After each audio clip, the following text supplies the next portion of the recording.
Bonjour mesdames, messieurs, je suis le professeur Normand Cornet, spécialiste en sciences des religions, et spécifiquement les rapports entre l'esthétique et la spiritualité, donc les beaux-arts et la spiritualité, en présence de l'artiste Jackie Lacourcière et son œuvre toute récente de 2025, acrylique sur toile, qui s'intitule L'enchantement du cœur. Alors, Jackie Lacourcière, pourriez-vous nous parler de votre vision créative et de votre démarche artistique en créant cette œuvre? Oui. Tout d'abord, j'avais déjà commencé à... L'exposition était déjà en fonction, en marche.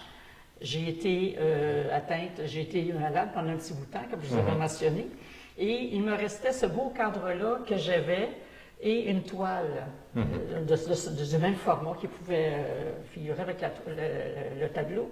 Et puis, je me disais, je veux créer une dernière toile qui va réellement combler mon exposition et mettre la touche finale, mais c'est une toile qui doit être mon petit chef-d'œuvre.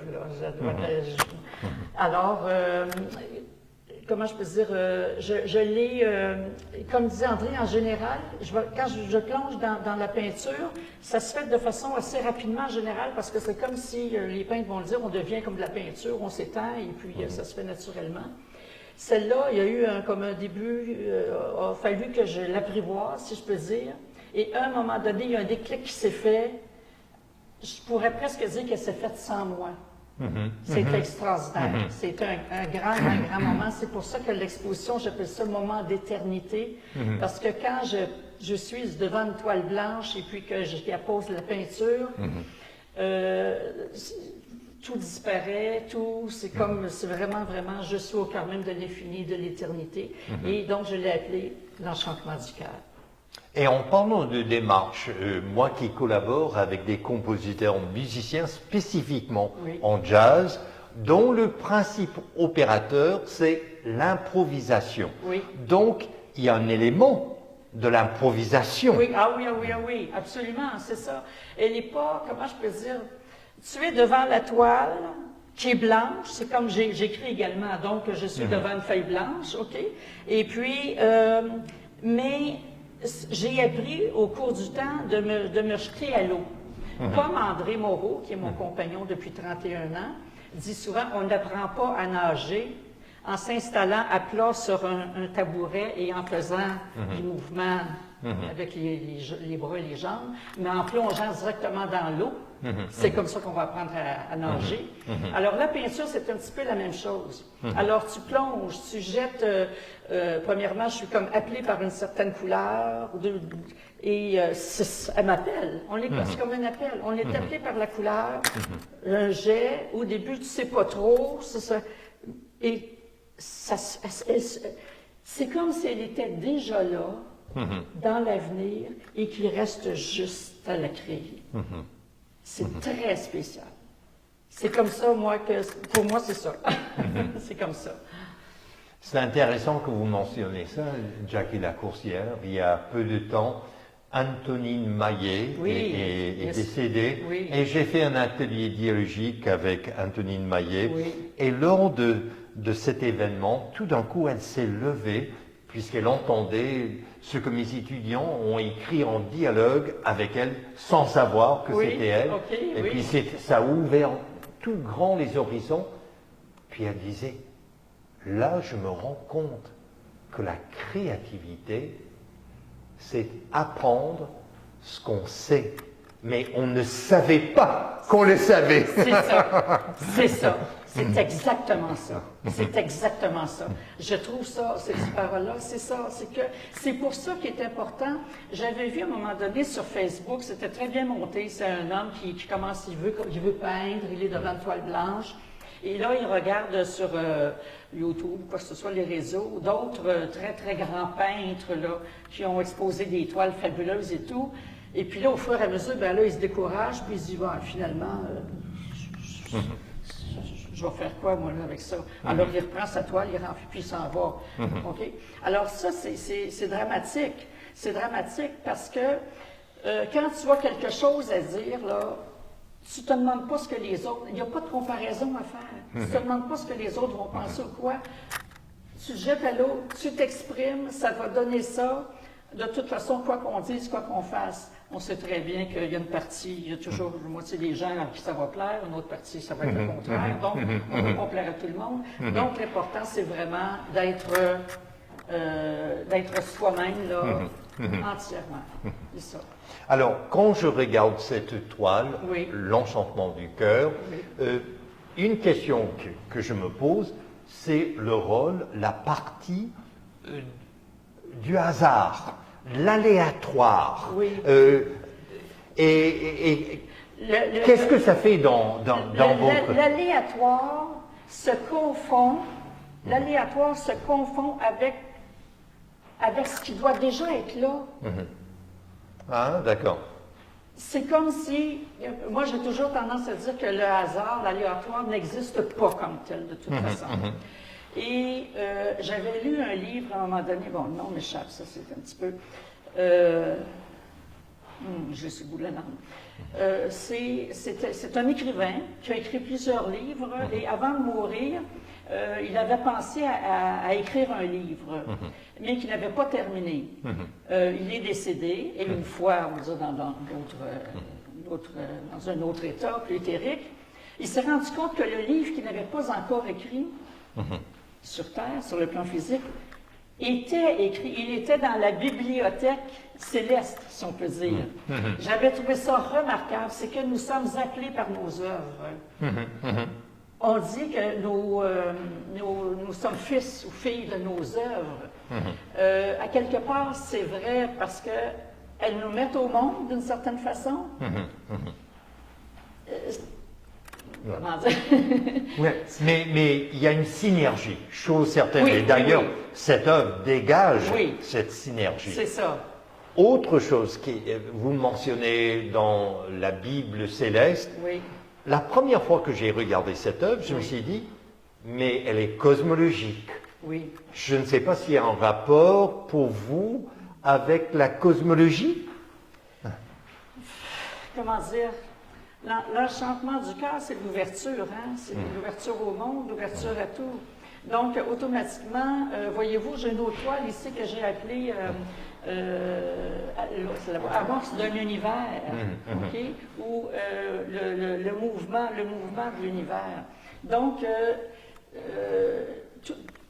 tout est relié. Tout est relié. Donc, à quelque part, ce que mon senti, mes émotions, mes sentiments, se traduisent. Écoutez, je vis quand même auprès d'un philosophe depuis 31 ans. Alors, je me suis donné ça à vivre et évidemment, on ne peut pas être auprès d'un homme d'envergure comme ça. Ça aide, comment je peux dire, ça nous aide à rejoindre le cosmos, à tout rejoindre finalement, à s'ouvrir. Alors, oui. Il y a un mot-clé que vous venez d'employer, d'énoncer, mouvement. Oui. Quand je regarde cette toile, L'Enchantement du cœur, je pense d'emblée, l'artiste est très gestuel, très physique.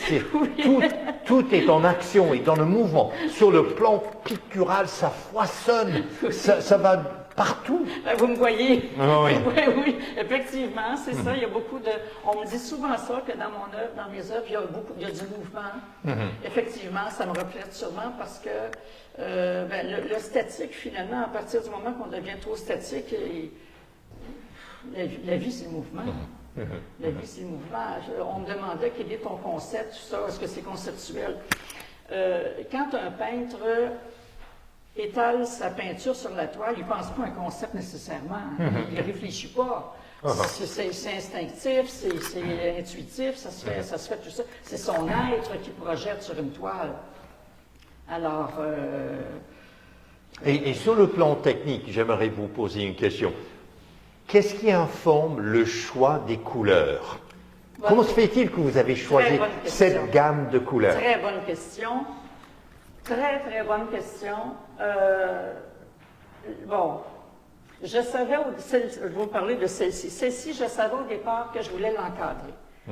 Je voulais qu'elle soit comme vraiment, comme Joyce disait justement, une épiphanie de mon œuvre. Et donc, c'est sûr que ça prenait du doré, de l'art. Alors, donc, celle-ci, je peux dire que j'ai parti avec cette teinte-là, et puis le reste, je ne pourrais même pas vous dire. C'était intuitif. Oui, je ne peux pas vous dire. Je ne peux pas vous dire, je n'ai pas réfléchi, je n'ai pas pensé. Ça se fait tout seul quand je vous dis. L'artiste est appelé par quelque chose qui, voyez-vous, ça c'est très très différent, ils sont très différents. Donc à ce moment-là, j'étais sans doute dans un autre état d'esprit, et c'est ce que j'ai exprimé cette fois-là. Donc, comme dirait Paul Verlaine, le poète, en fait, par la peinture, par l'art visuel, vous exprimez l'indicible. Voilà. Dernière question. Pratico-pratique, vous appliquez comment les pigments? Avec une spatule, avec des pinceaux? Oui, comment? Je travaille de différentes façons. Et dans le cas présent? Celle-ci, celle-ci, ça a été, mon Dieu, voyez-vous, je travaille aussi avec ce qu'on appelle les sprays, là, les vaporateurs. Ah d'accord, oui. C'est ça, les sprays. Alors ça, le contour, parce qu'ici, j'avais mis un violet, et puis je me suis rendu compte que je devait y avoir un petit peu plus d'unité. Alors quand je vais chercher l'unité, je travaille un petit peu plus avec les sprays. Ah, d'accord. Ça m'aide à rejoindre les couleurs. Là, j'aime bien, comment je peux dire, créer la fondation, faire un fond, et à partir de là, mais ça se fait tout seul, comme je vous disais tantôt, et à partir de là, pour moi, il y a quelque chose qui doit se démarquer aussi du tableau. Quelque chose là qui doit ressortir. Comme par la suite, c'est ça, j'avais fait ça, et puis ici, bon... parfois, tout simplement, c'est que je prends la peinture, puis je la lance sur le tableau. Beaucoup de personnes vont dire, ben ça c'est facile, dans ce cas-là, tu peux faire ça, là, tu jettes ta peinture là-dessus. Mais Jackson Pollock a fait du dripping, c'est ça. Il fait date. Oui, et puis c'est que, tu peux pas le faire n'importe où, n'importe comment non plus. Parce que j'ai appris, j'en ai gagné des toiles, parce que tu fais ça, parce que ça m'appelle beaucoup, j'aime ça, parce que je suis le genre de personne qui jette à l'eau, je suis à l'aise avec l'inconnu. Okay? Donc, moi, je me jette à l'eau, je ne me pose pas de questions, c'est ça. Et je négocie avec ce qui arrivera. Donc, c'est une peinture, une technique, si on peut dire, qui me rejoint beaucoup. Alors, vous vous êtes plongé dans l'inconnu pour réaliser cette toile. Voilà. Un tout dernier commentaire, Jackie Lacourcière. Je collabore également avec des chorégraphes comme Margie Gillis, et je ne pouvais pas m'empêcher de penser à la danse. Oui, en regardant cette toile. Je suis une danseuse, toute jeune. Et Henri Matisse, parmi ses dernières œuvres, en dialogue avec le jazz des années 1920, il crée des œuvres où les personnages dansent sur le plan pictural. J'adore Matisse. Oui. Alors, mesdames, messieurs, je vous invite à découvrir l'art de Jackie Lacourcière sur son site web jackielacourcière.ca. Je suis le professeur Normand Cornet et vous êtes à l'antenne de Radio Infocité.